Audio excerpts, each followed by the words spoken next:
नमस्कार, मी समीक्षा आणि आपण पाहतात LDTV मराठी. LDTV मराठीमध्ये आपणा सर्वांचं मनपूर्वक स्वागत. आज आपण आलेलो आहोत इंद्रायणी नगरमधील वॉकिंग ट्रॅकवर. या ठिकाणी आपण नागरिकांशी बातचीत करणार आहोत, जाणून घेणार आहोत की या प्रभागात निवडणुकीचं वातावरण कसं असणार आहे. माझ्यासोबत काही नागरिक आहेत, त्यांच्याशी आपण बातचीत करणार आहोत, जाणून घेणार आहोत की या परिसरात निवडणुकीचं वातावरण कसं आहे. सर, निवडणूक लागलेली आहे, काय कसं वातावरण आहे या परिसरात?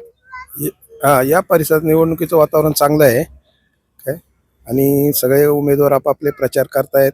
सगळे आपले विकासाचा जे काही कार्यक्रम आहे तो त्यांनी सांगितलेला आहे आणि तसे काही आमचे जे प्रश्न आहेत ते आम्ही त्यांच्यापर्यंत पोहोचवलेले आहेत. आणखीन काय असतील तर तुम्ही सांगा. जनतेच्या मनातील उमेदवार कसा पाहिजे, काय वाटतं?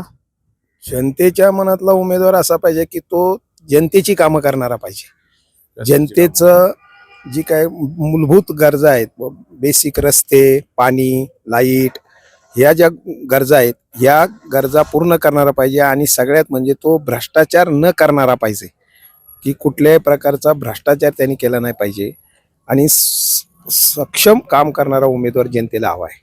भाजपा आणि राष्ट्रवादी सोबत शिवसेनेचे उमेदवार पण आहे रिंगणामध्ये, काय वाटतं त्यांच्याबद्दल?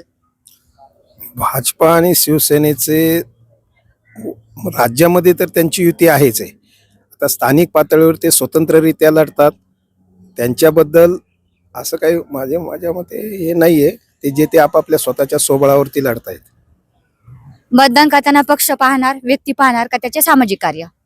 मतदान करताना आपण पक्ष आणि व्यक्ती या दोन्ही गोष्टी पाहतो, की जी तशाच प्रकारे म्हणजे व्यक्ती म्हणून स्थानिक पातळीवरती जास्त महत्त्व दिलं जातं. कारण का की आपल्याला ज्या काही आपल्या मूलभूत गरजा आहेत किंवा आपल्या ज्या काही समस्या आहेत त्या सोडवण्यासाठी आपल्याला आपल्या स्थानिक नेतृत्व हवं असतं. म्हणून जास्त करून पक्षापेक्षा आपण व्यक्तीला महत्त्व देतो. प्रभाग क्रमांक 8 मध्ये कोणती कामे होणे अपेक्षित आहे? प्रभाग क्रमांक 8 मध्ये तसं पाहायला गेलं तर रस्ते आहेत.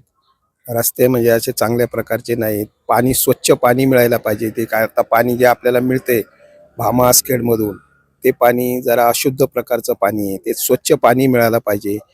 लाईटचा प्रॉब्लेम आहे, मधून मधून लाईट जातात, लाईट राहत नाही वेळे. तर ह्या लाईट, पाणी, रस्ते, त्याचप्रमाणे इथं काही नागरिकांसाठी दवाखान्यांची गरज आहे. सरकारी दवाखाने नाहीत.